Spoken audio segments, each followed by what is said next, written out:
higher on the quad, and then arching my back inward. And you're gonna feel a stretch right here. Thumbs are gonna point forward. What's up, everybody? Reedland Tucker, bodymountain.com. Today, stretch and get more flexible. I wanted to give you something that you could manage and do on a consistent basis. Stretches, these are old school, but I'm gonna walk you through them, okay? So we're gonna start with feet together, all right? Old school PE stretches, I know, but they work, all right? And we're gonna reach down for the floor. All right, if you can't reach the ground or the floor, grab your calves, maybe grab your ankles and pull yourself down a little bit. You'll notice my legs aren't completely straight, there's a slight bend. I'm gonna start with arching my back inward and then get that stretch in, okay? My toes are together, feet are together. I feel it in my glutes, down to my hamstrings, all right? So typically I'm gonna hold these stretch for about 30 seconds at least, if not a minute if I'm by myself. You want to hold a stretch for at least 20 seconds to increase flexibility, minimum. So I usually get my knuckles all the way down to the ground. I'll work on getting my palms all the way down to the ground. But you want to get those knees pretty straight, enough to feel the glutes and hammies opening up. You don't want to, not this, okay? That totally breaks the stretch. All right, now I'm going to go ahead and do right foot over left. You go down on this, you're actually going to feel this mainly in your left glute and left hamstring, kind of isolating that.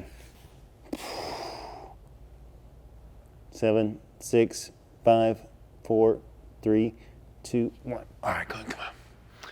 And now left foot over right. I'm just going to hold these for about 10 seconds for the video's sake. And reach back down. Awesome. Okay, now we're gonna spread the feet out nice and wide. If you've ever been to Body Mountain Boot Camp, you have done these stretches. Hands down here to the center, okay? We're gonna take the left hand, reach over, grab the left ankle. The hand's gonna be sliding on this turf. And I'm gonna take that right hand, place it on top of the left wrist, okay? And then I'm gonna reach that shoulder toward the right foot. It's gonna add to the stretch. We're stretching out the adductors or the inner thigh muscles, opening those up. Again, I'm just counting down to 10, 9, 8, but again, do this for at least 30 seconds. At least 20 seconds. 30 would be better. 3, 2, 1. Hands to center. Then we're gonna take that right hand, reach over, grab the right ankle, left hand on top of the right wrist, and then lean that left shoulder toward the left foot. Again, try to keep the knees pretty straight. Try to be on a surface that's not gonna make you stretch more than you want to, I suppose. And then lean that left shoulder, opening up the adductors a little bit more.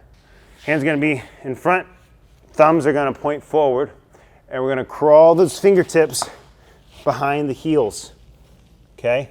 So let me show you side angle. Crawl the fingertips back as much as you can, then you can crawl them a little bit more. Again, this is an inner thigh stretch. 7, 6, 5, 4, 3, 2, 1. All right, now we're gonna bring those hands forward. We're gonna bring those feet together a little bit. We're gonna sink down like a sumo wrestler. Sink the butt down, take those elbows, push those knees out, opening up the hips a little bit more, and gently sway from side to side.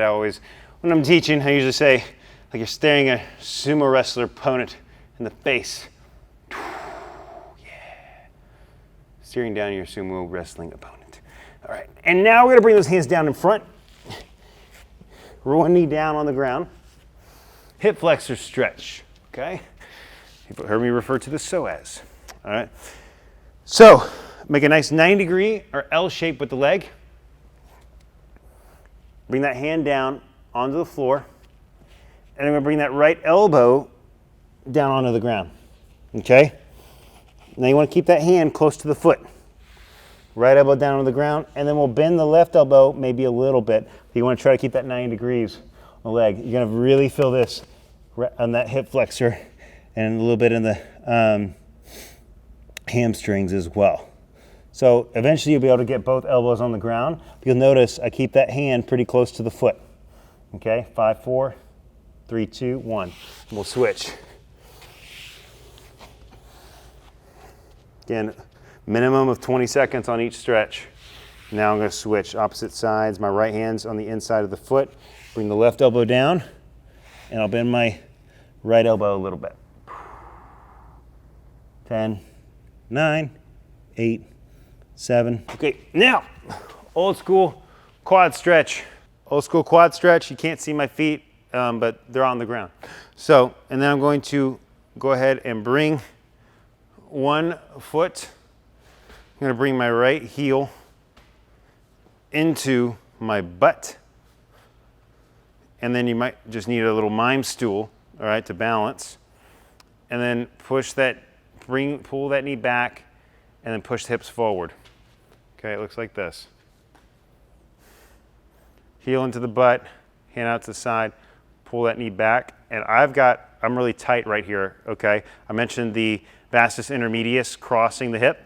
Pretty sure that's what that is. And also the hip flexor right here as well. So I'm going to push the hips forward. I feel it a little bit more right here then.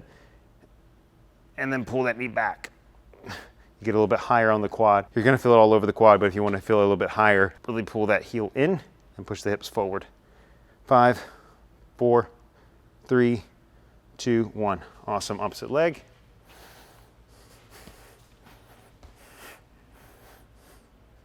Three, 2, 1, release. Boom, that's the main leg stretches, okay? Old school, but still work great. And I'll make another video showing you how you can add to those stretches and increase the flexibility with maybe using some different straps and things like that. Okay, now I'm gonna show you how to stretch the upper body. All right, we're gonna shoot the fingers into the ground. This is a good back stretch. Shoot the fingers into the ground like this. Rotate the thumbs in, cross the wrist, bring the palms together. I like to keep the fingers straight. I feel like I can apply a little bit more pressure into my palms. And what's happening is I'm separating my shoulder blades, opening up the back, okay? So again, push, push, push, push those hands together. I'm just gonna go hold it for 5, 4, 3, 2, 1, release. Now, we're gonna make one big fist behind. Okay, this is where you will clasp the fingers together and then pull it down. That fist should touch your butt, okay? And then we're opening up the chest here, all right? Chest opening up.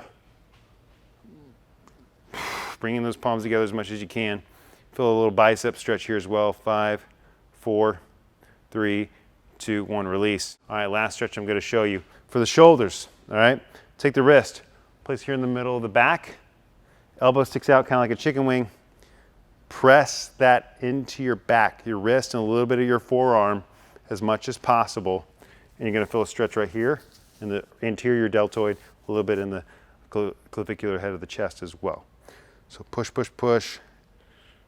If you don't feel it, you might not be pushing hard enough, or you might be out here, you might need to adjust a little bit, okay? 5, 4, 3, 2, 1, release. And last stretch today, push that in.